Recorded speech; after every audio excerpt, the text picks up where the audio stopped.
شراب پینا کبیرہ گناہوں میں سے سب سے بڑا گناہ ہے۔ جی ہاں، رسول اللہ صلی اللہ تعالی علیہ وآلہ وسلم فرمایا کرتے تھے کہ جس نے شراب کا ایک گھونٹ پیا اس کی 7 دن کی نمازیں اور 7 دن کے روزے قبول نہیں ہوں گے۔ علماء نے شراب کے 10 نقصانات لکھے ہیں۔ شراب یہ عقل میں فطور ڈال دیتی ہے۔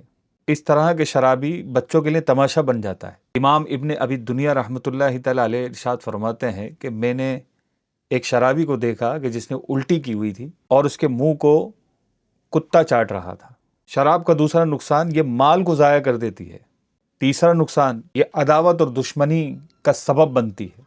چوتھا نقصان شراب کھانے کی لذت اور درست کلام یعنی بات کرنے سے شرابی کو محروم کر دیتی ہے۔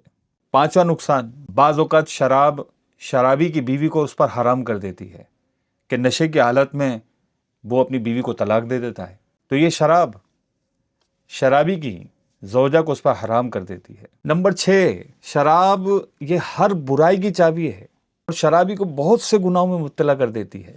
شراب کا 7واں نقصان یہ ہے کہ یہ شرابی کو بدکاروں کی محفل میں لے جاتی ہے اور شراب کی بدبو، گناہوں کی بدبو سے اعمال لکھنے والے فرشتوں کو تکلیف ہوتی ہے۔ 8واں نقصان شراب شرابی پر آسمان کے دروازوں کو بند کر دیتی ہے۔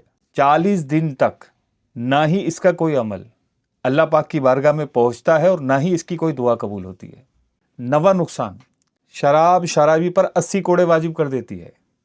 اگر اسلامی قانون ہو تو اسلامی قانون کی روح سے شرابی کو 80 کوڑے مارے جائیں گے، اور اگر آج دنیا میں یہ 80 کوڑوں سے بچ گیا تو کل بروز قیامت تمام مخلوق کے سامنے اسے کوڑے مارے جائیں گے۔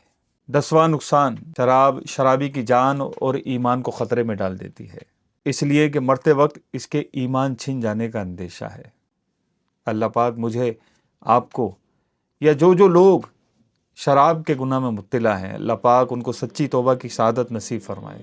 بہت بڑی رات آنے والی ہے، شب برات، اور شب برات میں اللہ پاک بنی کلب کی بکریوں کے بالوں سے بھی زیادہ لوگوں کی بخشش فرماتا ہے، لیکن شراب کے عادی ہیں، شراب نہیں چھوڑتے، وہ لوگ اس رات محروم رہتے ہیں۔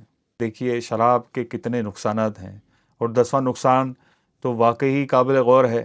ایک بزرگ رحمۃ اللہ تعالی علیہ ارشاد فرماتے ہیں، میں نے نزا کے عالم میں ایک شخص کو دیکھا، جب اسے کلمہ طیبہ کی تلقین کی جاتی، اس کے سامنے کلمہ طیبہ، کلمہ شہادت پڑھا جاتا، تو وہ کہتا خود بھی پیو اور مجھے بھی پلاؤ۔